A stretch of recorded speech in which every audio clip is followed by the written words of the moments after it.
bom dia a você que nos acompanha pelo Sistema Canção Nova de Comunicação. Agora são 9 horas e 30 minutos. É hora de notícias na TV Canção Nova. Campanha de vacinação contra a poliomielite está na reta final e apenas 60% das crianças foram imunizadas. Em São Paulo, cemitérios estarão abertos para visitação no dia de finados. E na capital, os parques voltam a abrir no final de semana. Professor Felipe Aquino explica o documento assinado pelo Brasil e mais 5 países, que trata dos direitos da mulher e da questão da família. Na Espanha, uma ação para combater a desigualdade social. E você confere agora imagens de São Paulo, aqui na capital paulista. A mínima para hoje é 18 e a máxima 30 graus. O Canção Nova Notícias, edição da manhã, está no ar.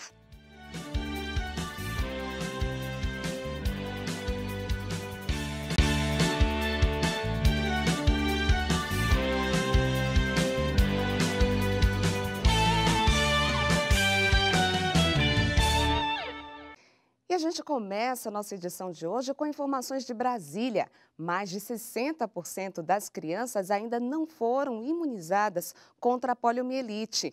E o último dia da campanha já é sexta-feira. Otávio Martins já está aqui conosco, vai trazer os detalhes. Bom dia, Otávio. Quais as informações que você traz para nós nessa manhã? Bom dia, Elaine. Bom dia a todos que nos assistem. Exatamente isso. Então, a campanha que acaba aí no próximo dia 30, ou seja, tem 3 dias aí, para essa campanha de vacinação contra a poliomielite acabar. E só 35% do público-alvo aí, que seriam, então, as crianças, não foram vacinadas. Somente 35% desse público foi vacinado. Então, é um número bem abaixo aí, do que a campanha esperava. Ainda falta mais de 60% desse público para ser vacinado. É importante que se leve as crianças para vacinarem. A poliomielite é uma doença, que já estava erradicada. Então, o Brasil tem que manter o calendário de vacinação atualizado justamente para que essa doença não volte a ser um problema. Então, levem as crianças para os postos de saúde mais próximos de suas residências até o dia 30, que é quando acaba aí, esse período regular, essa campanha de vacinação contra a poliomielite. Falando agora um pouquinho sobre as campanhas sobre o processo eleitoral, na verdade, Os TREs de 23 estados do Brasil vão pagar aí para os mesários um vale-refeição, para os dias que eles estiverem trabalhando, que vão ser no primeiro turno e no segundo turno das eleições, que acontecem em novembro, dia 15 e dia 29. Então, esse auxílio, esse vale-refeição será pago pelo aplicativo do Banco do Brasil, um aplicativo de pagamentos rápidos em 23 estados do país. Esse pagamento será feito, então, um incentivo a mais para você que quer ser mesário. Agora, falando um pouquinho sobre os processos da Lava Jato, um importante, o caso do ex-presidente Lula, já no caso do triplex do Guarujá, o ex-presidente pediu que esse processo fosse anulado, Na verdade, ele pediu a suspeição do ex-juiz Sérgio Moro lá no STF, e a 5ª turma do STJ, que é responsável aí por esse processo, marcou a análise desse pedido para hoje. Então, a gente vai ficar sabendo se esse processo será ou não suspenso pelo um pedido da defesa do ex-presidente Lula. A sessão está marcada para se iniciar no início da tarde aqui em Brasília. Obrigada, Otávio. Obrigada pelas informações. A gente continua acompanhando. E de Brasília, a gente vai para São Paulo. O governo do estado liberou a ida aos cemitérios no dia de finados, 2 de novembro. E na capital paulista, os parques reabrem nos finais de semana. Os parques já estavam abertos à visitação de segunda a sexta-feira, mas permaneciam fechados aos sábados e domingos, para evitar aglomerações por causa da pandemia do coronavírus. A prefeitura anunciou a reabertura dos parques municipais aos sábados e domingos, que passará a valer já no próximo fim de semana. O acesso de frequentadores aos espaços será limitado a 60% da ocupação. O governo estadual também anunciou a liberação da visitação a cemitérios no feriado de finados, que será na próxima segunda-feira. A visitação deve respeitar os protocolos de combate à Covid-19, como o uso obrigatório de máscaras e o distanciamento social. Uma boa notícia, né? E a seguir você confere a previsão do tempo. Agora nós temos imagens de Cuiabá. O dia por lá será com sol e algumas nuvens. Chove rápido durante o dia e a noite. A máxima hoje é 36 e a mínima 26 graus.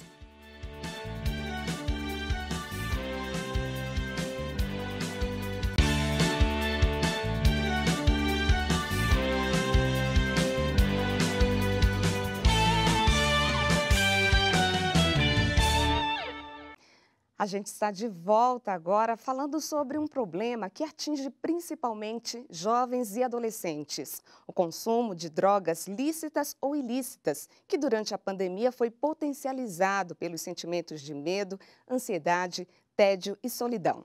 Confira na reportagem de Sidney Fernandes.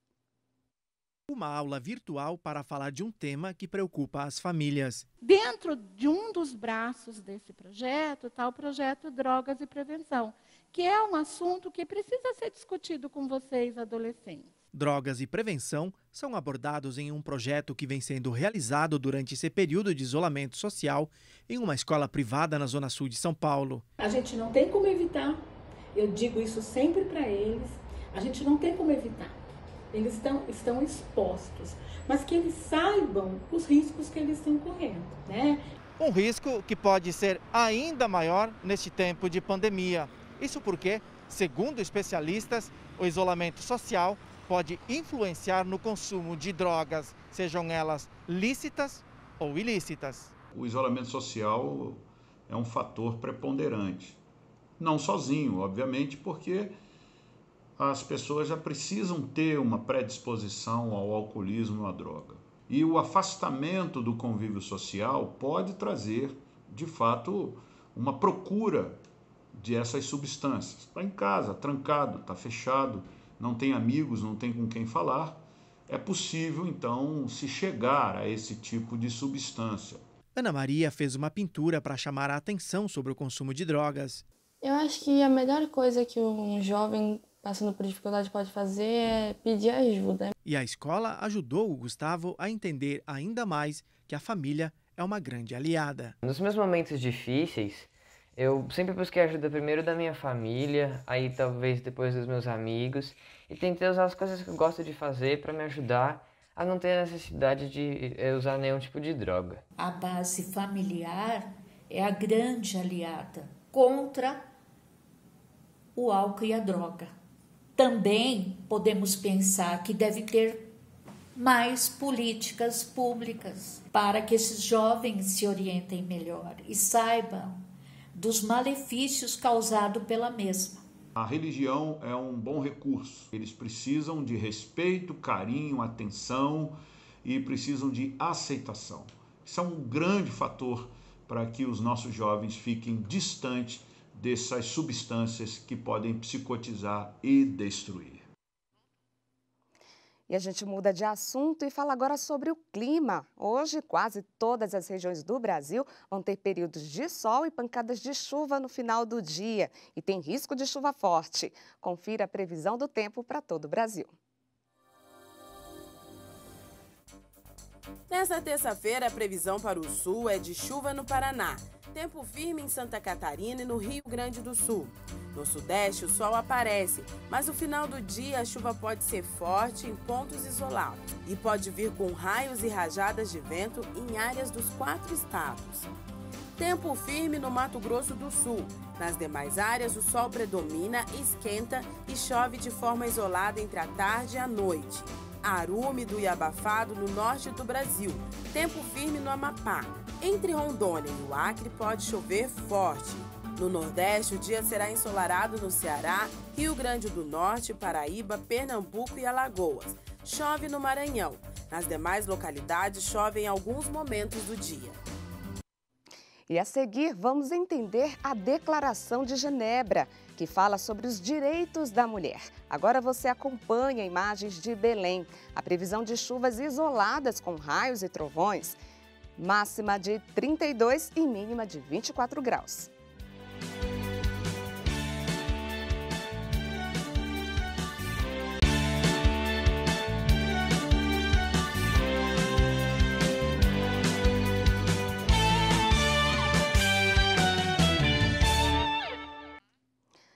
O Canção Nova Notícias está de volta e na semana passada o Brasil e outros 5 países assinaram a Declaração de Consenso de Genebra, um documento sobre o direito das mulheres e o papel da família na sociedade. Nossa equipe conversou com o professor Felipe Aquino, que explica as implicações desse documento em assuntos como, por exemplo, a questão do aborto. O que é a Declaração de Genebra 2020 e o que ela implica para nós aqui no Brasil? Bom, a Declaração de Genebra 2020 é um tratado que foi assinado por 4 países, inclusive o Brasil. Na verdade, 4 países que promoveram. Na verdade, os Estados Unidos foi quem mais tomou a frente.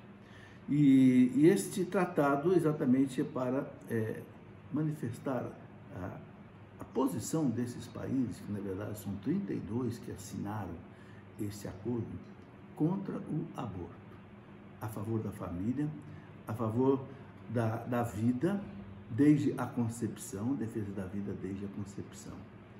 Lógico que isso aí é algo muito bom, embora ainda seja um número pequeno de países, apenas 32, comparado com mais de 180 países que existem hoje no mundo, mas já é significativo, porque já reforça a posição desses países contra o aborto.